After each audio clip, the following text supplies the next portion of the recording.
Nous allons parler de l'effet de levier. Comprendre cet effet vous permettra de déterminer s'il est préférable d'acheter un bien en cash ou à crédit.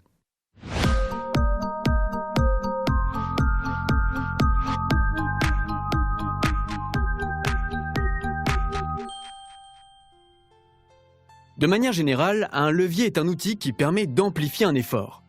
Nous nous en servons d'ailleurs tous les jours, par exemple en utilisant une agrafeuse, un décapsuleur ou encore un pied de biche. Utiliser un levier nous permet de ne produire qu'une partie de l'effort nécessaire à réaliser l'action voulue. Nous allons donc voir comment ce principe peut vous aider à investir dans l'immobilier. Voici donc notre levier. Il est composé de deux parties. D'une part, le point d'appui qui représente la capacité à rembourser un crédit, et le levier qui, lui, représente la durée totale du crédit. Sur ce levier, d'un côté, il y a le bien que vous désirez acheter, et de l'autre, il faudra qu'une force soit exercée afin d'actionner le mécanisme. Cette force, en réalité, ce sont les mensualités que vous devez rembourser chaque mois à la banque.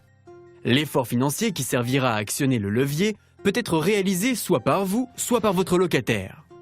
Votre objectif, en tant qu'investisseur, est de faire en sorte que ce soit uniquement votre locataire qui fasse cet effort. Pour ça, il faudra s'assurer que le montant de vos mensualités et de vos charges reste inférieur au loyer que vous percevez. Pour atteindre cet objectif, vous pourrez ajuster la longueur de votre levier, car plus il sera long et plus la durée du prêt sera grande. Les mensualités seront donc moins importantes. Vous pourrez donc rembourser vos mensualités, payer vos charges et vous dégager une rente grâce au loyer de votre locataire. Prenons maintenant un exemple concret pour illustrer l'effet de levier. Imaginons que Jack et Léon aient tous deux hérité de 100 000 € et qu'ils souhaitent investir cette somme dans l'immobilier. Jack décide donc d'investir la totalité de son héritage dans un appartement d'une valeur de 100 000 €.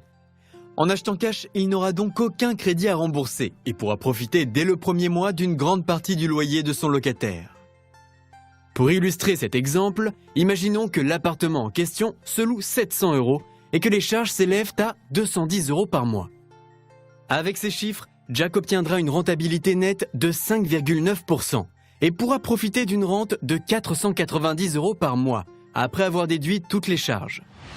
Léon, de son côté, achète lui aussi un appartement d'une valeur de 100 000 €, mais ne met que 25 000 € de sa poche et décide d'emprunter le reste à la banque.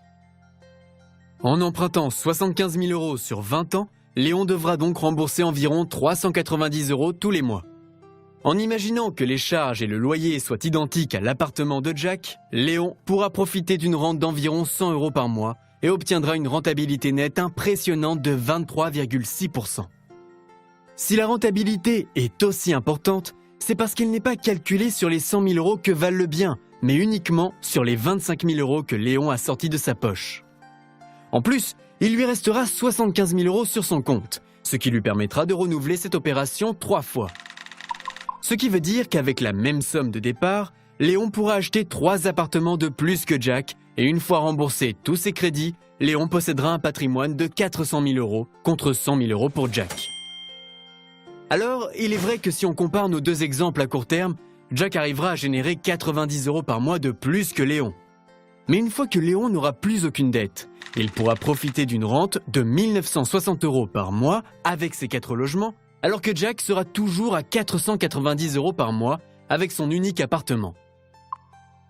Imaginons maintenant que Jack et Léon décident de revendre leur appartement 10 ans après les avoir achetés.